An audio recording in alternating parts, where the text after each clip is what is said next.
नमस्कार। जय माँ शारदा। अकाया वैदिक एस्ट्रो में एक बार फिर से आपका स्वागत है। मैं हूँ पंडित श्याम भारद्वाज और आज मैं उपस्थित हुआ हूँ आने वाले वर्ष यानी कि 2025 राशिफल लेकर। 2025 में 3 बड़े ग्रह अपना राशि परिवर्तन करेंगे और क्या प्रभाव देंगे सभी राशियों पर। आने वाला वर्ष कुछ राशियों के लिए उपलब्धि भरा हो सकता है और कुछ राशियों के लिए अत्यंत सावधानी भरा हो सकता है। अगर मैं मैथोलॉजी की बात करूं, हिंदू मैथोलॉजी की, हिंदू शास्त्रों की, हिंदी महीने की, तो उसमें कहीं भी अंग्रेजी महीने का जिक्र नहीं है, ना ही 1 जनवरी से नए वर्ष की शुरुआत होती है। लेकिन क्योंकि आज के इस दौर में हमारा हर कैलेंडर, हर कैलकुलेशन अंग्रेजी महीनों के हिसाब से चलता है, तो इस वजह से इस बार जो नए वर्ष की शुरुआत है वो 1 जनवरी 2025 से हो रही है। अगर हिंदी महीनों के हिसाब से देखें तो गुड़ी पड़वा के बाद हमारा नया वर्ष शुरू होता है। इस वर्ष की सबसे खास बात यह है कि इस वर्ष में 3 बड़े ग्रह जो सबसे लंबे समय के लिए अपना राशि परिवर्तन करते हैं, उनमें एक सबसे पहले आते हैं दंडाधिकारी शनिदेव। शनिदेव 29 मार्च 2025 को अपना राशि परिवर्तन कर जाएंगे, जिससे कुछ राशियों की ढैया समाप्त हो जाएगी, कुछ एक राशि की 7.5 समाप्त हो जाएगी और कुछ राशि वालों के लिए ढैया शुरू हो जाएगी और कुछ के लिए ढैया समाप्त हो जाएगी। तो जिस राशि के लिए ढैया समाप्त हो रही है वो राशियां हैं, उन राशियों में पहली राशि है कर्क, जिसके लिए ढैया समाप्त हो जाएगी। दूसरी राशि है वृश्चिक, जिसकी ढैया समाप्त हो जाएगी।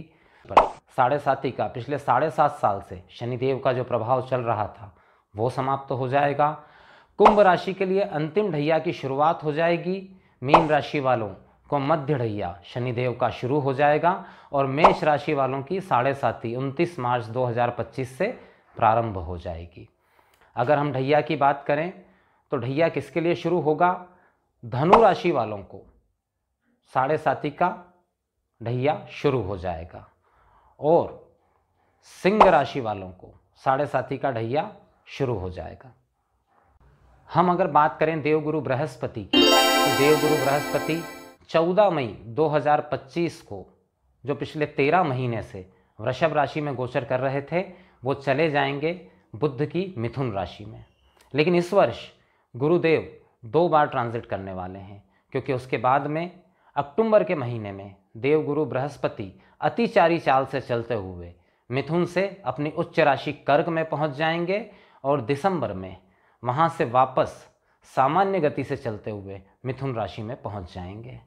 उसके बाद में पूरे समय देवगुरु बृहस्पति मिथुन राशि पर विराजमान रहेंगे। अब बात करते हैं उन 2 ग्रहों की जो एक साथ राशि परिवर्तन करते हैं और हमेशा वक्र चाल से चलते हैं, जो सबसे ज़्यादा जीवन को प्रभावित करते हैं, राहु और केतु। राहु और केतु लंबे समय से, पिछले 18 महीने से क्रमशः राहु मीन में और केतु कन्या राशि में संचरण कर रहे थे। 18 मई 2025 को ये विपरीत दिशा में गमन करते हुए पहुंच जाएंगे राहु कुंभ राशि में और केतु सिंह राशि में।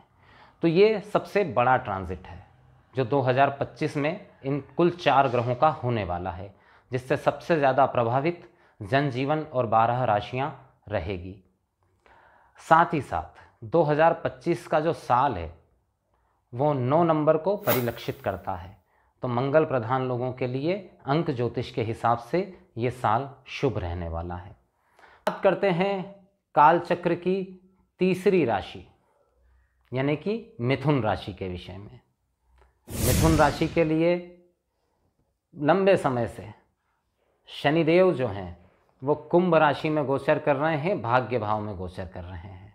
29 मार्च 2025 को वहां से राशि परिवर्तन करेंगे और पहुंच जाएंगे कर्म भाव में। सभी ग्रहों की स्थितियां कैसी रहने वाली है 2025 में मिथुन राशि वालों के लिए? मिथुन राशि वालों के लिए 2025 की जो शुरुआत है वो खर्च के साथ हो रही है। यहाँ पर अगर आपका कोई संचित धन है तो संचित धन के भी खर्च होने की संभावना यहाँ पर बनती हुई दिखाई दे रही है। धन लाभ होगा लेकिन बहुत अटक कर, स्पेशली जनवरी और फरवरी, ये जो 2 महीने हैं, यहाँ पर आप जो भी कार्य करेंगे आपको प्राप्ति तो होगी धन की, लेकिन समय ज़्यादा लगेगा। जैसे कि आप किसी कार्य के बारे में सोच रहे हैं कि 4 दिन में आपको लाभ हो जाए, तो 4 दिन के बजाय वो 15 दिन में होगा ज़रूर, ये तय है, लेकिन समय लेकर होगा। देवगुरु बृहस्पति आपके लिए लंबे समय से नकारात्मक चल रहे हैं, वो परिवर्तन करेंगे 14 मई 2025 को, जो कि आपके लिए अत्यंत ही लाभदायक स्थितियों का यहाँ पर निर्माण करने वाले हैं। तो साल की शुरुआत खर्च के साथ में, उसके बाद में जब शनिदेव अपना राशि परिवर्तन कर जाएंगे और पहुँच जाएंगे आपके दशम भाव में। अब दशम भाव में यहाँ पर देवगुरु बृहस्पति की राशि में शनिदेव सबसे पहला कार्य क्या करेंगे, आपके कार्य क्षेत्र में स्टेबिलिटी लेकर आएंगे, स्थिरता लेकर आएंगे। अगर अभी तक पिछले काफ़ी समय से अगर भटकाव चल रहा था कि कभी आप नौकरी कर रहे थे, कभी खुद का काम कर रहे थे, कभी कुछ और करने की सोच रहे थे, ये जो भटकाव है ये कहीं ना कहीं बंद हो जाएगा पूरे तरीके से, और आप स्थिरता के साथ में पूरा फोकस कर पाएंगे अपने काम के ऊपर। और सीधी सी बात है, जब आप फोकस अच्छे से कर पाएंगे तो आपके लाभ की मात्रा भी यहाँ पर बढ़ती हुई दिखाई दे रही है। भाग्य आपका सहयोग करने वाला है।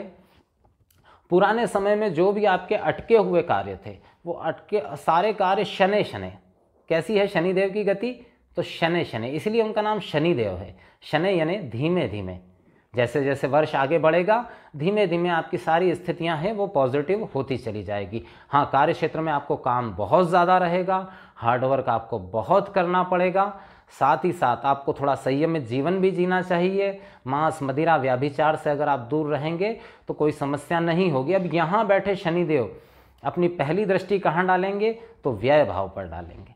व्यय भाव पर शनिदेव की दृष्टि को खराब नहीं कहा जा सकता, मतलब ये मेरा अपना एक मत है और विचारणीय मत है, क्योंकि शनिदेव की दृष्टि जिस भाव पर पड़ती है उस भाव को समाप्त कर देती है या कमज़ोर कर देती है। तो व्यय पर दृष्टि मतलब व्यय पर अंकुश लगेगा, और वो भाव यहाँ से थोड़ा सा यात्राओं पर भी अंकुश लग सकता है।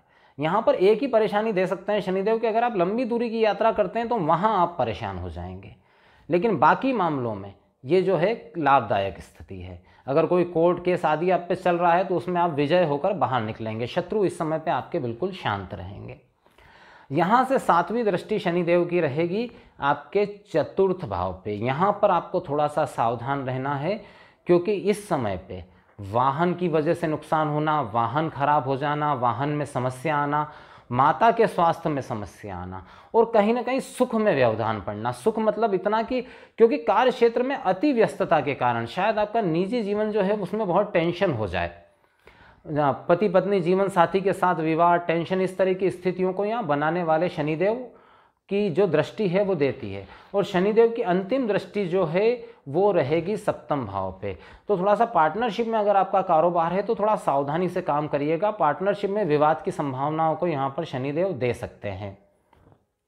29 मार्च के बाद में 14 मई को जब देवगुरु बृहस्पति अपना राशि परिवर्तन करेंगे तो वो पहुंच जाएंगे कहाँ, आपकी ही राशि पर, मिथुन राशि पर। अब मिथुन राशि पर देवगुरु बृहस्पति जब आएंगे तो वो अपनी पहली दृष्टि डालेंगे 5वें भाव पे। तो आपको अगर बहुत समय से प्रतीक्षा है इस बात की, संतान की चाह है और कंसीव नहीं हो पा रहा है, तो 14 मई 2025 से लेके उसके बाद के 13 महीने देख लीजिए, उसके अंदर कंसीव होने की पूरी प्रबल संभावना है, संतान प्राप्ति की संभावना है।